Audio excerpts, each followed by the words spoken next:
Time now for Conversation Nation. Joining me tonight, political strategist Angela Rye, Hiram College political science professor Jason Johnson, and the Boston Globe's Shira Center. Thank you all for being here. Glad to be here, Rev. We go back to Rand Paul's launching his presidential campaign today. He also launched some strange items in his presidential store, like a Rand Paul for President cornhole game. How about some Stand with Rand flip-flops? Maybe you need a Rand NSA spy cam blocker, only 15 bucks, or a set of 6 Rand Paul beer koozies. Get this, a Don't Drone Me, Bruh t-shirt, and perhaps a Rand Paul skin for your Beats by Dr. Dre headphones. Angela, are you buying what Rand Paul is selling?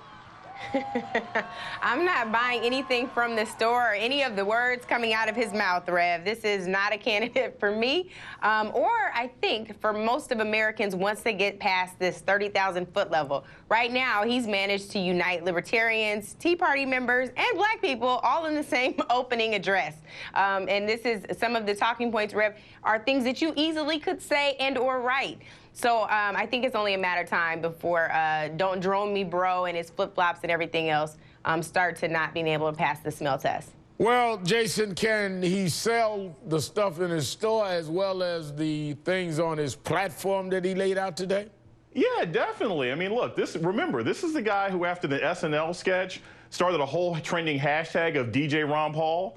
So, I mean, you know, he knows what he's doing. Beats by Dre, those are very good. Those are actually good headphones. I think Rand Paul did a very good job in his announcement today. He had a whole slew of multicultural and diverse people talking about how fantastic he was. He took hits at the Republican Party. He took hits at the Democratic Party. He's trying to say that not only can I win this nomination, but I can win a general election. I think he did a good job, much better than Ted Cruz last week with his captive audience of college kids. But how does he carve out and then expand his voting base, Shira? The cosmetics of an announcement is one thing, and to show diversity is another thing. But how does that diversity translate into a diverse support base at the polls or in the caucuses? It's going to be very difficult, Rev, especially in the Republican primary, because the field is just so large and unwieldy. All right, you look at the first few states, you look at Iowa, New Hampshire, South Carolina. Rand Paul cannot count on all of his father's supporters, first of all, because his father had a very unique and dedicated group of supporters. Secondly, he's just not going to be able to, he's just going to have a totally different competition compared to his father. So it'll be much more difficult for him to create the same momentum his father had over the first few primary states. Angela, you're a political strategist. Give me, if you were consulting or counseling him, and I know that's hard for you to get there, but let's just stretch for a minute. Okay. Give me the roadmap you'd give him to get the nomination. I would tell him to find some other bipartisan measures he could work on in the Senate. It's the same thing that President Obama did. But would that help him with the GOP in conservative states, as Shira said, that come first, like Iowa and South Carolina? I think Iowa's a little bit different, as history's dictated, so I think it would help in Iowa. I think that when it comes to being a middle-of-the-road candidate for the conservative base, he's going to have a hard time. I don't know what I could tell him to win them over, especially given the fact that he's done things like work with Cory Booker on criminal justice reform. I don't know that many of them in the Senate have bought into the Koch brothers plan that they've put forth with the Center for American Progress. So I think he's got a tougher road with the regular conservative base. I really do. Jason, let me bring this to you. President Obama has some advice for Scott Walker. Study up. In a new interview with NPR, the president was asked about the Wisconsin governor's recent comments that he would rescind any Iran deal on day one of his presidency. It would be a foolish approach to take, and you know, perhaps Mr. Walker, after he's taken some time to bone up on foreign policy, will feel the same way. The president telling Governor Walker to bone up. Walker responded today criticizing the president's foreign policy. But this isn't the first time President Obama has called out Walker. Just last month, he slammed Walker for signing an anti-union right-to-work bill in his state. Jason, what kind of signal is President Obama sending by singling out Walker? You don't trash talk on somebody who doesn't have game. Okay, Scott Walker, I have said this from the beginning, Scott Walker is the Republican Party's best chance of winning the White House in 2016. And if you look back on it, the sitting presidents always know what it takes to actually get the job done. They can see it in another candidate's eyes. George Bush spent more time criticizing Barack Obama, the senator, than he ever did criticizing Hillary Clinton, the senator, when they were running in 2008. So he's signaling that this is the candidate that the Democrats really have to watch out for, and he's trying to paint him in a way now that'll make it difficult for him to compete against Hillary. Now, Shira, do you feel that the president, by in many ways raising Scott Walker up, will that rally Republicans around Walker? Will it in many ways help Walker become the single anti-Obama candidate in the field, since he seems to have the president zeroing in on him? I'm going to bet no one was happier to hear the president criticize Scott Walker than Scott Walker's campaign staff.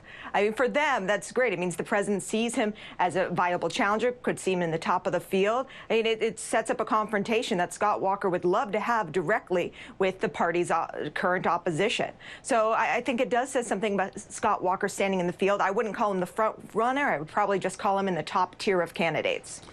Now, when you look at the whole top tier and secondary tier that is in the Republican side of this, Angela, isn't the problem for Walker, Jeb Bush, isn't the problem for Rand Paul, Ted Cruz? Don't they have to fight for different parts of the party before they can go for the expanded base with enough of a big base to win?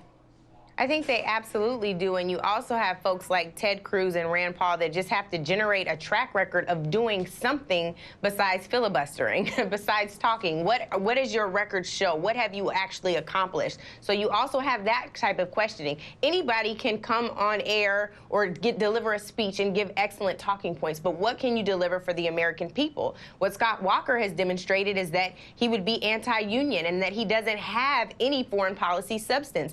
The president, by saying he needed to bone up on his foreign policy, actually points attention to the fact that this is the same guy that said that Ronald Reagan's biggest foreign policy accomplishment was undoing the air traffic controllers union. So everybody's going to start studying what else he said. So again, people will start to look at these records, whether they can stand on substance or they're just full of hot air.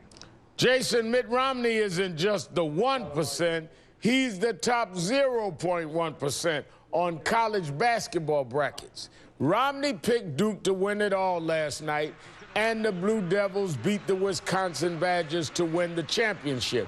But Romney had near-perfect picks. His bracket ranked better than 99.9% of the 11.5 million others filled out on the ESPN.com.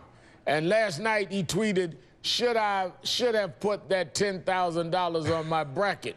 Congrats, Coach K and Duke U. That, of course, is in reference to the bet Romney challenged Rick Perry during the 2012 Republican presidential debate. Jason, pretty funny joke from Mitt. Can you buy Romney as a basketball analyst? I can't. I can't. I remember when he's not a good sports guy. I remember when he was talking about NASCAR and he said, all I know about NASCAR is a couple of my friends own NASCAR teams. I mean, Mitt's never really been able to connect with regular people. But I'll tell you this is the kind of self-deprecating humor he should have been able to show when he was running for president. Yeah, I think this is great. Yeah, where was it, Shira? I mean, we are seeing a lighter Romney on Jimmy Fallon and now with this tweet than we ever saw during the campaign. I think it's very possible that Mitt Romney enjoys being a former candidate a whole lot more than he enjoys being a candidate, and that's really showing through even in sort of humorless formats like Twitter, and certainly when he's on late-night talk shows. And the thing is, he can be self-deprecating. I'm sure staffers saw that throughout the race, but the public never really saw that side of Mitt until the documentary Mitt came out several months after he lost. Well, some Americans enjoy him better as a former candidate. Angela, Jason, and Shira, thank you for your time tonight. We'll be right back.